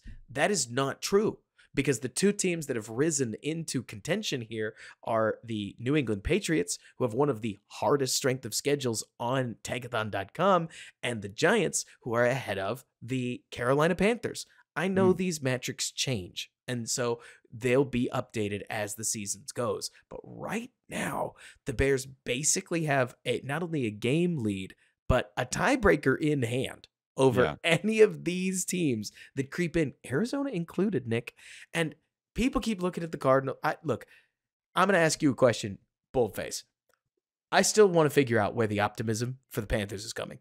Like, the Panthers got every opportunity. They even got a punt return touchdown to beat a Bears team whose quarterback could not play for the better Yeah. part of an entire half. How did the Panthers lose that game? I know. Like, And here's the optimism, okay? And this tells you a little bit of the desperation. Frank Wright gets to call plays now? Is maybe the optimism? I mean, that's how bad it is. And by the way, repossession is such a mark of a desperate team. oh yeah, yeah, it's bad. And did you see the owner came out today and talked about the dream scenario we all thought about last offseason in Chicago, where the Bears are going to trade down with the Texans. They're going to go from 1 to 2, and then the Panthers are going to jump from 9 to 2. They are So the wilding. 2 trades. And it's like, oh yeah, we're gonna get, you go on PFF mock draft simulator. I'm gonna trade down like 34 times and get so many picks. And the Would've been Texans crazy. backed out last second. I'm glad they did. I mean, this is looking like hot sports opinion here, but if the Bears actually collect a top 2 pick from this draft, they probably pulled off one of the greatest trades of NFL history. Oh Like, my gosh. that word can get thrown out a lot, but in the modern era, so like before you could trade a second and a fourth for Pittsburgh's first round pick to take Dick Butkus, like before you could do that, that trade really happened, by the way. like a second and a God, well, I'm fourth. thinking Herschel Walker trade's the best one. Right. So let's if we stick trades in eras because analytics has made us smarter, the Bears will Right, have traded the first or they will have traded the first overall pick. Yes, it becomes Bryce Young. You can use Bryce Young if you want to. So right. they Well, will have people have been traded like, "Oh, they missed out on CJ Stroud." they will have I traded the get it. rights to draft Bryce Young slash CJ Stroud in Right. a trade where the Carolina Panthers probably made the wrong choice for DJ Moore, top 10, probably top 5 receiver in the NFL, Darnell Wright, who looks like a blue chip right tackle, a fourth round pick from Philadelphia because they traded down from number 9, like Tyreek Stevenson. So CB2 with potential maybe to get a little better as we keep going. Um, the number 1 overall pick the year after that, and also a 2025 second round pick. It's Yep. an unbelievable haul for Yes. that. Like, and if you honestly, Nick, here's another weird question. If Poles doesn't make that trade and instead just takes a quarterback, you're probably pretty mad at Poles just on the whole with the job he's done. Yes. Yes, Like, and that's what everyone said to do. Go with the quarterback, keep guessing at quarterback, or there's gonna be a bad move. So, like, yeah, I think Poles needs some credit. right. So I'm gonna dive into some scenarios here Well, it's because funny we just mentioned should they have drafted a quarterback I because know, we're I asking know, that yeah. question again, aren't we? So here's one. I want to throw this point out there. So we harp on the Minnesota game a lot, I think, with Justin Fields. Hmm. One thing that's interesting that I found. So Minnesota has won 5 of the last 6 games. And in 4 of the first 5 games they played this year, their opponent scored 20 points or more. So they Yes. allowed a lot of points early in the season. Then they played Chicago week 6. The last 5 weeks, only one team has scored 20 or more points against them. So Totally. they flipped the script. So I know, like, Justin Fields sucked. Guess what? Everyone has not played well against Minnesota right now. So Absolutely. Like, something to, like, okay, like maybe it's not just Fields. So this Justin Fields conversation, I think there's a few things to be had, and then I have some fun scenarios for you, Robert, and everybody ooh, to see what you'd pick. We have to think about, like, winning in the NFL is not just through one lens, and I think people fall into this category absolutely. too often. It's like you have to get Patrick Mahomes, and then you're gonna win Super Bowls. Like, Well, it's there's true, one but there's there's only one one of Patrick them. Mahomes, and, like, how many times can you go and try to get quarterbacks and you get Zach Wilson, or even you get, whomever at quarterback all throughout the NFL, and there's only one Patrick Mahomes. So, like, really in Right. that category of, like, the quarterback's gonna lift everyone and take them everywhere you need to go. Right. I have Mahomes and Aaron Rodgers, and that's it. Do you have anybody else? In that category, Yep. so it's sure looking like Brady's in there. Like, just Oh, because sorry, Tom Brady, but not first round pick. well, yeah, no, if you're talking about first round pick, Yes. so that's the thing. That's the thing. Because I actually want to I want to add on to what you're saying. Yeah. Everybody talks about trying to chase amazing. I would Yes. actually argue that drafting a quarterback high is more about setting a floor for your quarterback play. When you take a look at number 1 overall picks over that were quarterbacks over the last X years, let's say the last 12 years, right? Excluding Bryce Young, he's a rookie. Let's at Yes. least give these guys 2 years to show us something. Sure. Wouldn't you agree that that's probably fair? Oh, yeah, that's fair, yeah. What's the Yep. worst you got? Baker? Like a requisite NFL quarterback? Zach Jer- Wilson? Jared Goff, he was number 2. Zach Wilson was number 2. Because Okay. I'm talking number 1 overall. Oh, Number I'm 2, sorry. Yeah, number 1. number Yep. 2 has been messy. You're Yep. absolutely right. Yep. Like Baker, sure. sometimes you get Wentz, which isn't even that great. Sometimes you get sometimes you get Zach Wilson, sometimes you got RG3, sometimes you got Marcus Mariota. Number 2 has actually been a pretty bad spot to pick a Yeah. quarterback. Bears fans cry in Mitch Trubisky, right? Yep. But so all this to say, Nick, that like to me, you look back at these number 1 overall picks, Joe Burrow may not be Patrick Mahomes, but he turned Cincinnati around. And Trevor Lawrence may not be Patrick Mahomes, but he has at least been the bulwark that has held Jacksonville together. Yep. Like, I would argue that Jacksonville offensive line is so bad, borderline team killing, that if Lawrence wasn't playing the way that he was, they would be an abject, fireable disaster. Instead, they've got a perfectly amenable 6-3 record, and when they play a really good team, they get popped. But that's a separate conversation. Yeah. It's I mean, it's there's other ones too. Like, I mean, I'm thinking of, like, Matt Ryan. Matt Ryan was even considered elite, but he had a really good career and let right. him do his Super Bowl. I mean, you have, like, the Jamarcus Of Russells, I course. get it. I mean, there's always gonna But be some that's of those, like but I kind think of the one. You know what I'm right, saying? Like in right. the modern era. Because that's the thing. You go back into the 2000s and 1990s, there are some bad first overall pick players. Yes. Yep. We haven't really seen that. Like Kyler is a great example. If the Bears had the opportunity, this is the question I think everybody should ask. If the Bears had the opportunity to draft Kyler Murray as we have known him, is like a fringe, if not relatively stable top 10 quarterback. Would you take him over the mystery box that is Justin Fields with 1 year left on his like rookie contract, and then you get into the fifth year option mess? I think there are some that would. I think that the talent that we see in Caleb Williams and Drake May is too tantalizing, but that's a draft stream for another time, right? Well, so that gets into my point here because I think like you have Because this we should other talk group about of it. like the Goffs, and I'm gonna put not first round pick, but Jalen Hurts in there, and Purdy and Dak and Gino. Like these guys weren't first round picks, but Sure. like they're not okay, and that might hurt some people's feelings about Jalen Hurts, but like these guys aren't lifting their teams. They are Hmm. supported They're good. by good weapons, systems, lines around them, Yes. and this goes into the whole debate of like Hmm. how much you need to support your young quarterback or your Yes. quarterback. Like even Baker, you talked about Baker.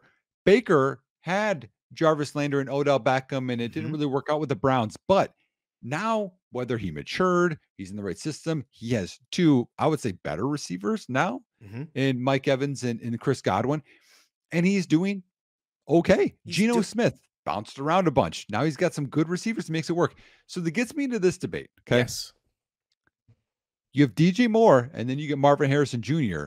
And then does it almost not matter who your quarterback is in terms of like it can't be It has to five matter. worst, but could be a middling, could be the Derek Carr-ish guys, and you have two really good receivers, and your lines coming together. Is that a better scenario when you look at the NFL landscape? Because you talked about Joe Burrow, right? Yes. Joe Burrow's got Chase and Higgins and Boyd. And is that like Joe Burrow's good? I'm not saying he's not good, Joe Burrow's but definitely good, but but you're when these talking to guys the right guy lift to make up, this point. yeah, Like, you know what I'm saying. because I am somebody that thinks that Joe Burrow is actually okay. So I think it's both. I think it's both. Don't come at me sideways. But like, I think Joe Burrow is an awesome quarterback, a great distributor, and he's not the one man army that you see some of these other quote unquote superstar quarterbacks like play at. Right? If you had a game where Burrow was throwing to Tyler Boyd as his wide receiver one, I think it gets harder. And we saw this when he was a rookie. Unfair comparison, I know, where his efficiency numbers dropped in the tank. You still saw that it factor come out and they won games. But Burrow had to complete 3 passes instead of completing 2 passes the Mhm. entire game. And you'd see him pass as many as 60 times throughout those games. Well, So I'm he lost last week right. without T. Higgins, and he's not gonna have T. Higgins tomorrow. We're recording this on Wednesday night. So I mean that's part of it too. But yeah. It's hard. And to Yep. me, the complicated part with this is that, like, I look at the Bears roster right now, Nick, and I think that there are a lot of people that are trying to talk themselves into the Bears roster being the 2022 roster. It's the 2023 roster. It's not amazing, but It's not bad. it's much better than a Mhm. lot of Bears units have been. And while Marvin Harrison Jr. is outstanding, you aren't going to catch me saying a bad word about the guy. Everything that they're saying out there about him being that dude, they're right. But Mhm. also, the shining star that is Marvin Harrison Jr. is starting to shine so bright that we aren't seeing that Keon Coleman and Malik Neighbors and Rome Odunze, there are some other guys that could easily be wide receiver ones, not supplementary wide receiver twos, right? Love Right. me some JSN, love me some Quentin Johnston. This last receiver class that I know it's easy for me, I love receiver, to get excited about receivers. Mhm. These are not those guys. Yeah. Well, and it's interesting to just to I mean, we'll talk draft preview a lot. And then I gotta get in my scenarios here is Malik Neighbors people, if you want a DJ Moore clone, like that's Malik Neighbors. Like That after is the Malik Neighbors. reception, he is good. So okay, so let's get into some scenarios here, Robert and listeners. If you're still with us, thank you because this is going to be fun. I think because we have to put into context Right. what Justin Fields needs to do. Oh, can I say one more thing about Fields, by the way? Yeah, go ahead. One Shoot. more. What? Just one more. I promise. So I listed this out a while ago. And Nick, I promise I wasn't trying to be polarizing, but I know it was a very similar tweet to one you put out talking about Justin Fields' touchdown percentage and a couple other things. Yep. And the biggest problem to me with Fields has been a V word. It's called, you know it, volatility. The Oh yeah. biggest issue we've seen with Fields is that rather than being a stable quarterback that just hasn't pushed the ceiling enough, instead we see a quarterback who might take the game over in a sense. Like, especially in 2022, there were some where it was a one-man band and it was great. But a we see a success rate that isn't in the top 25. We see a like EPA per play that I think is 25th if you don't adjust it for turnovers. And then if you do adjust it, like you cap the turnover EPA loss, it rises up to 22nd. You see a sack rate that's obviously second worst in the NFL. You see, like, I could go through the list. You Yep. know the list already. It's more to say that like the biggest issue we've seen with Justin Fields is a total lack of consistency. Like not just game to game, sometimes drive to drive. The Yep. Denver first half versus the Denver second half. I wish there wasn't a drop off, but there Mhm. was. And Yep. so I can't help but look at this. And just as we're talking about it, these next 7 games are going to tell a lot because if Fields does play well in some of the games, but remains equally volatile, I would actually argue I would rather see him play pretty darn good, even if it's not amazing, for 7 games straight. Right? If Fields shows that he can give the offense a foundation of this is what we can do, this is what we can't. I can dig that, Nick. Yeah. I can dig that. Like it's the parts where Fields makes DJ Moore look like DJ Moore and everybody goes, "That's Justin Fields." And I go, Mhm. "That's the receiver." Like and that's Oh, I okay. get it. But I just as we talk through these scenarios, if you ever hear me picking away from Justin Fields, it's just because I want to see more consistency. Yes. We talked a Yep. lot about numbers. This isn't about numbers. This is No, yeah, about no, and but that's what's good for the offense and everything. So, and again, I mean, with the line back together and everyone back healthy-ish, I mean, we'll see about Khalil Herbert. I mean, this is the time if you're going to be consistent, this is it. So, this is so it. okay, for argument's sake, Yes. everyone in these scenarios, if the Bears draft a rookie quarterback, assume that you are going to be trading Justin Fields for a second and a fourth round pick. Okay. Mhm. I mean, who knows if it's more, but just for argument's sake. And then if they trade the 101 or 102, assume you're going to be getting 3 future first round picks and maybe a good player. It doesn't have to be DJ Moore, but like Mhm. some solid type player. Okay. All right. Here we go, Robert. First scenario. Justin Fields plays the last 7 games with a 100 quarterback passer rating, which, takes into account the interceptions, doesn't sacks, but whatever. And Chicago earns the first overall pick from Carolina. Jeepers. Okay. Which do you pick? Do you trade away the 101 or do you trade away Justin So Fields? you're telling me I get 3 future first rounders and a really good player? Oh my gosh. Oh my gosh, Nick. Like this is turning $10 into $50. It's like a bond, but the maturing rate on it is just nasty. Like Yep. there's part of me because I'm playing scenarios with you, right? That always wants to just lean towards the part where I get the free money because Yep. it's sick. But I will start by saying, because I don't want to ruin the exercise, the little work I've done on these quarterbacks, God, I love them both. I really do. Like, Yeah. I did not like last year's quarterbacks like I have enjoyed watching Caleb Williams and Drake May. So Mhm. for me, okay, let me rephrase it. You said 100 passer rating. Do we Yep. get the consistent Justin Fields? Well, I think that's what you bake into this. If it's Mm. 100, you think like even if it's Do it get 105, is one it game 95. That's what I'm saying though. Is it 60 and 130 or did I Well, get let's say it's 100 every game. 100 every game? How far do I have to trade down? But that doesn't matter. If you get 3 future I get 3 firsts. future firsts to go I to mean, 3. assume it's a top 10. I would say. Let me ask you this. Am I getting 3 first rounds to go to number 3? That's in the next scenario. Oh man. Well, but I get a 3 first round pick with you. Oh man. Oh So man. let's say the first one that's top 10. If it's top 10, probably not. I'll take the quarterback so that I can move on to number 2 and say at that point, yeah, I'm sticking with Fields. Okay. Like, So hold on. So the number 2 scenario, everyone, is the same thing, but you get the 103, which is Marvin Harrison Jr. basically. And at that point, honestly, Nick, at that point, like I would take Fields and then I would sign a free agent I liked so that I had a like a handcuff to him, if that makes sense. Like I'm gonna get Ooh, aggressive with it. Like not Tyson Bagent, huh? if I got the chance to bring in, I know Bears fans are just gonna retch when I they mean, hear I am. this. I'm like, what the heck, man? But if you told me that I could do this and then I could sign Kirk Cousins, or maybe I've already signed Kirk Cousins going into the draft in this scenario, like, or something like How that. dare you? I know, but competition is good because if you're going to do that, it's going to place a lot of importance on that 2024 season, and it just has to go well. You know what I'm saying? Well, Like, yeah, but Robert, so in my opinion, okay, I can't get on board with that because again, and this is all of the that's scenario okay. world. Okay. Well, hold on. Let's keep going through the scenarios because I think Okay. you already spelled it Okay. out. But okay, scenario 3 is consistent 7 games of 90 quarterback passer rating, and you get the 101 or 102. So I assume you're going to go rookie quarterback I there. probably am going to trade Justin Fields, go rookie Okay, quarterback trading there. Yeah. fields. Then the same thing is okay. So here's another one. This This is is the fun. kick in the balls This is scenario. a fun one. This Okay. is. Justin Fields has a 90 quarterback rating for every game, and the Bears don't get the 101 They or 102. don't. So they have to either pick the quarterback 3 in this class or they have to stay with Fields. Which one are you going with? Oh man. Oh man.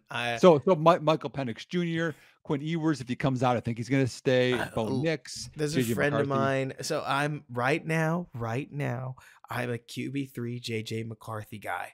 And as of recording, they just had him throw 8 passes against Yes. Penn State Yes. in a game that I don't really understand.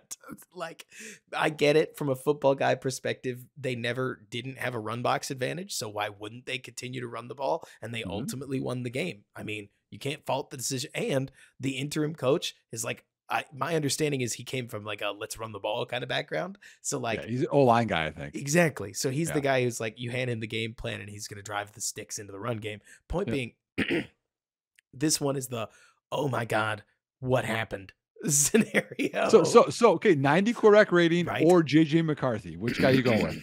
I don't love JJ enough. The real core here, because this is what I think might not be coming across, is that like I look at JJ McCarthy, etc., similar to the way that I would look at Will Levis. As much as I think Yep. QB3 is going to get a lot of play, I actually don't know if we're going to see more than 2 first-round quarterbacks in this draft. Just begging It's the going to be question. late first, I would think, with And those guys. so if I was going to take QB3, I would probably wait until like I would probably see if I could trade one of my first rounders, not the one for MHJ, down a little bit, pick up a second rounder and see if one of the quarterbacks that I liked enough fell at that point because the Bears should come out of 2024 with a quarterback. But you can lean into the depth of the class and take Jaden Daniels if that's the direction you want to go, or you do not have to like it. I'm just naming names. Like, No.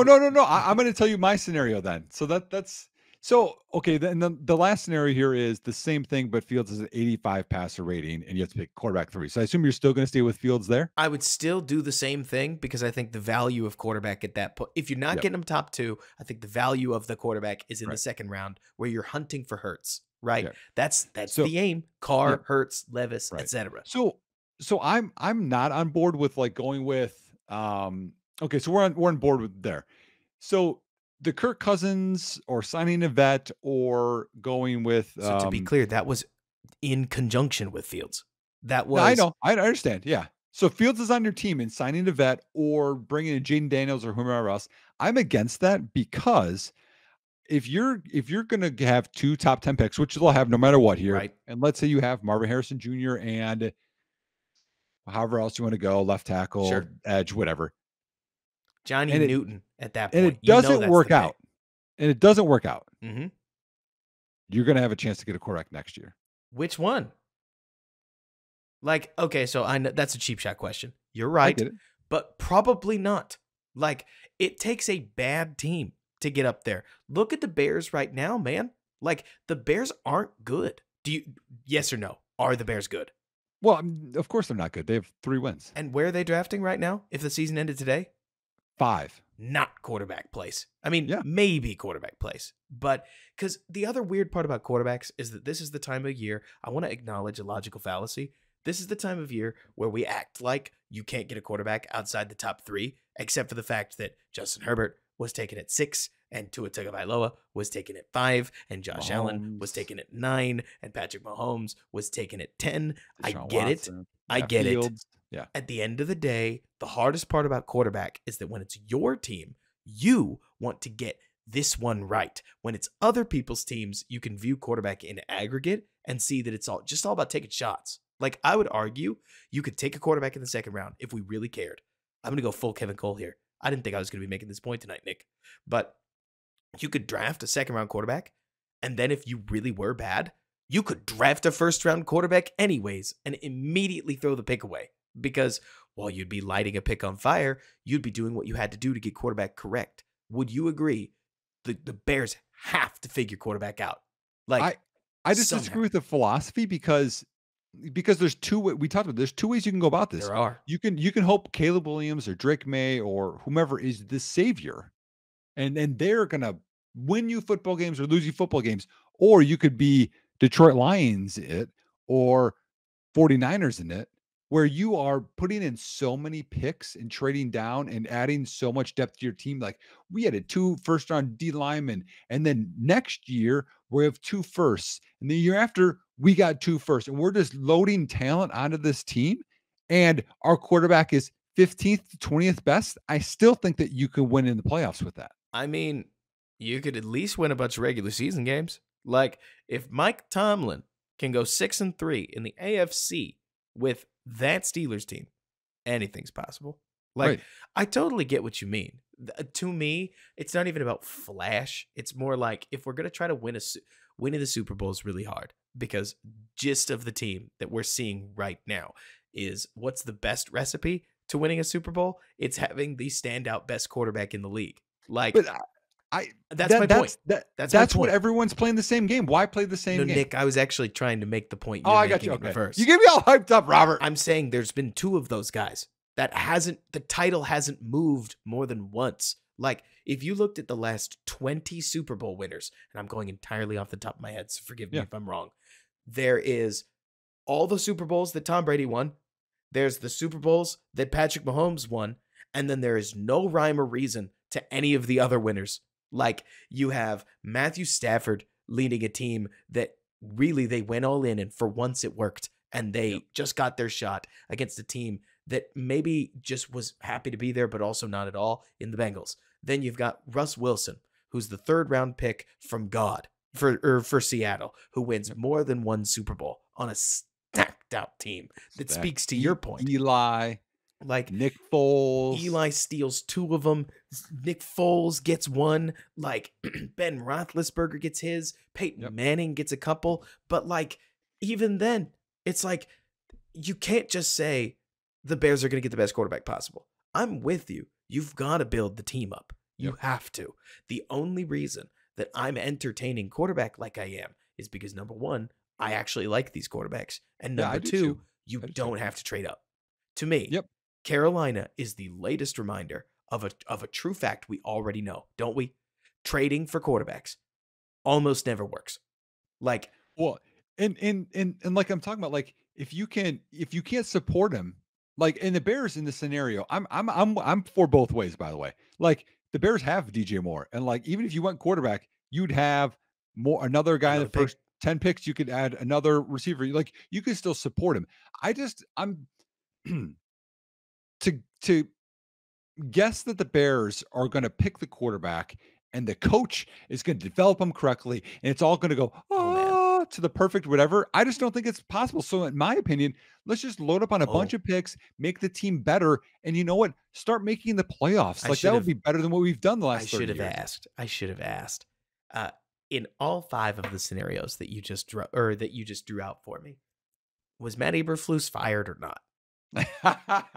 Because this actually changes my scenario. This actually changes all of my answers if this was Matt Eberflus the whole time. Okay, what if he's gone and Ben Johnson's there? If he's gone, I take the rookie in most of them. If he stays, I stick with Fields in most of them. Gotcha. because like as ridiculous as it sounds, yeah, I don't trust this staff with a rookie at all. I don't want to get on this washing machine that so the Bears have been on. This sucks. I'm twisted up and dizzy. Let me off. Like Yeah. where we give the staff one more year as we draft a rookie, and rookies are bad. And surprise, surprise, the season goes sideways, and then the staff gets fired, and then we start over. And now you've got a rookie with bad habits. Oh my gosh, get me off this ride. Like, All right. I got one more. I'm with you. I got one more scenario for you. do it. Okay. So the Bears trade back, Okay. and it's with, the Giants, New England. Trying to think who else would be the team you trade back? They trade up for a quarterback for all those picks. Probably those two would make the most sense, right? Let's see the list. I mean, If the Packers offered you the draft day 4 firsts, would you give it to them? no. All right. Just had to ask. Had to ask. No. Maybe the Rams, but that's it. Yeah, maybe. So anyways, those teams, you think of those teams, not talented. No. You do the trade Yes. and you try to have the number 1 pick 3 years in a row. Oh my gosh. I think I would throw up, to be honest You with you. imagine like Poles just what if that's Poles' gift? He's like, oh, I know what team is gonna suck next year. So I'm just Right. gonna trade. It's like fantasy football. I always try to envision who's gonna have the Oh, yeah. bad team and I'll have their first. You mentioned this.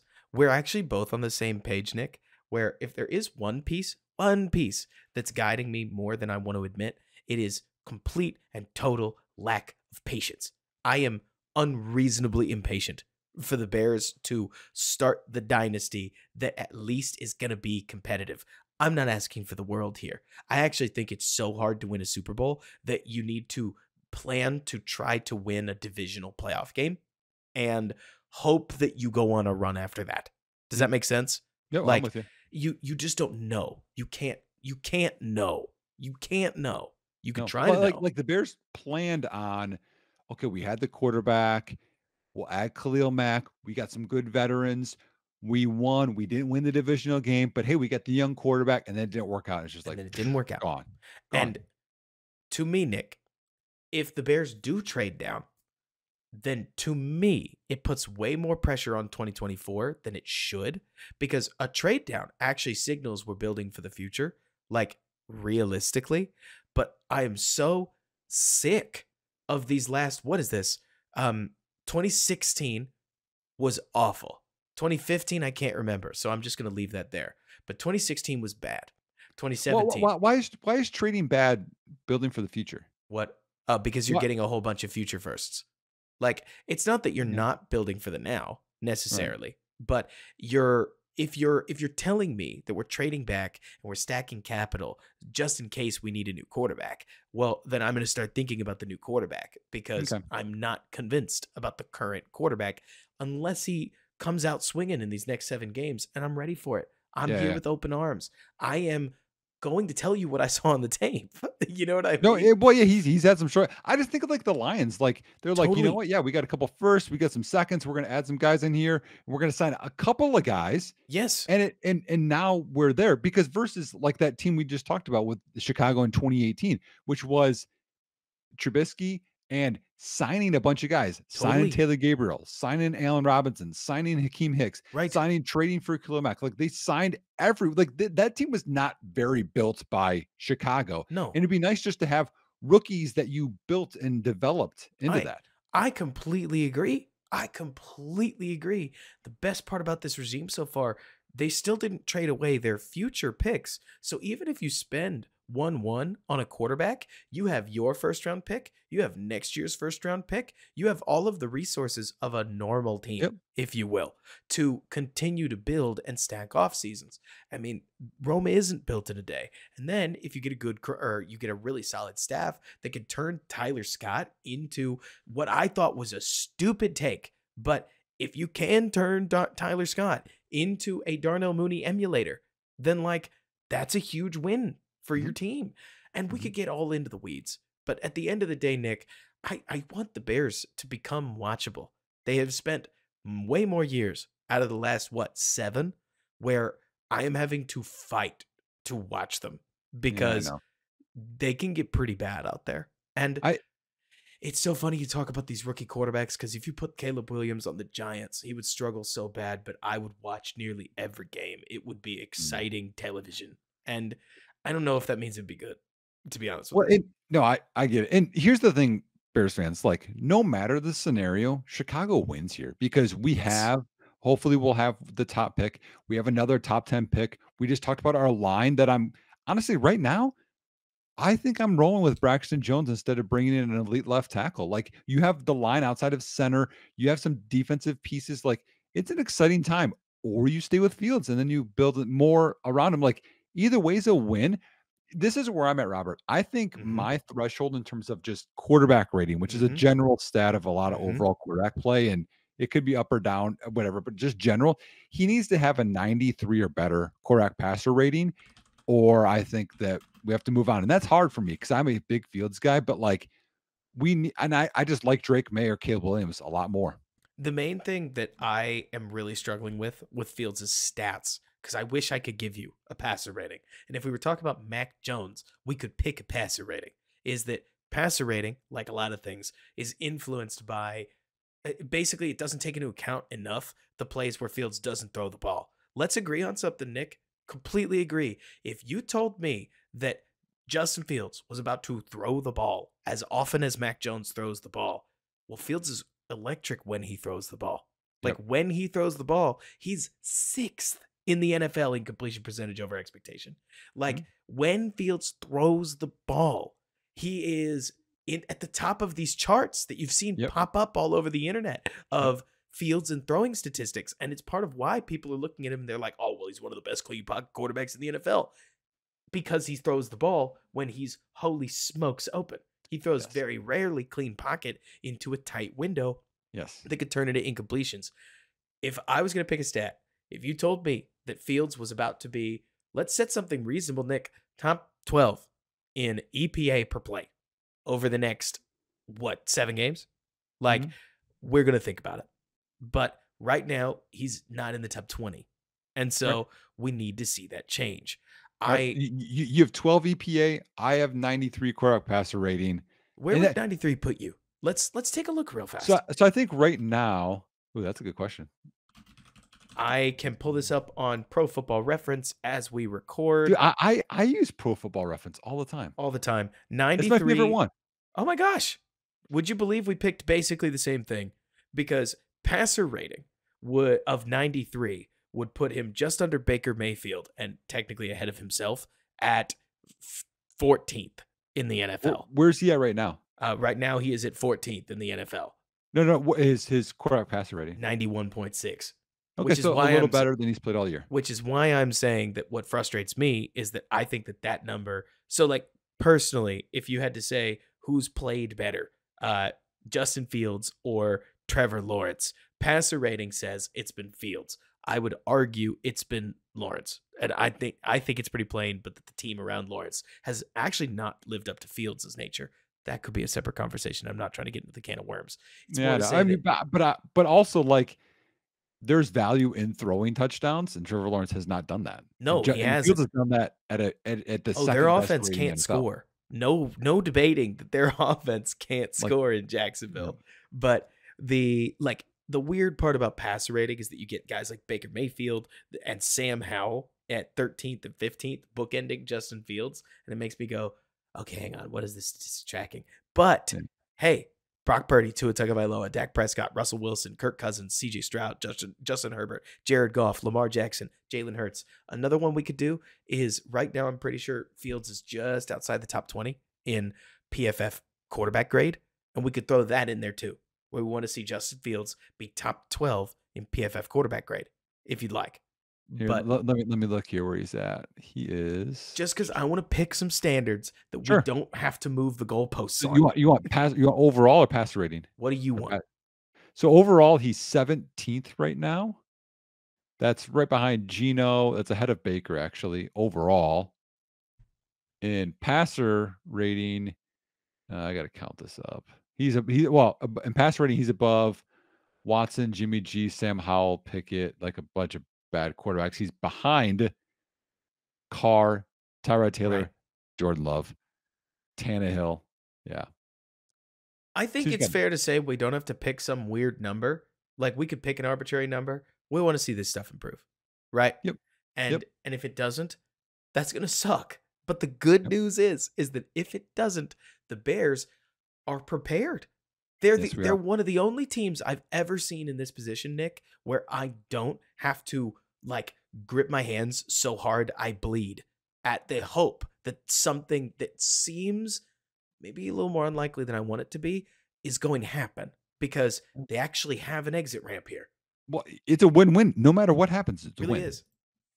But Yep. So yeah, that I mean that and pod man, that's good. that's about that. Yeah. Nearly 2 hours of football talk for you. Oh my But gosh, 2 hours. pedal to the metal the entire time. I don't know about you. I felt like the time just flew by. Yeah. Like, I hope you guys enjoyed listening to that one because I mean we put a bunch of stuff in here, um, and I felt like we stayed on track. less segments isn't going in my Yeah, that's notes probably it. just because we really went in depth and I really loved it. Nick, when's your DFS article coming out? You're making people money. It'll be Friday. I haven't won the last 2 weeks, so hey, third time's a charm. Third time's a charm. That's what we'll And say. my article, they were on the money. So honestly, I need to listen to my article more. Idiot. Ah, what am I You doing? hey, you made everybody else money. I I How didn't kind. underthink it. I didn't How underthink it. kind.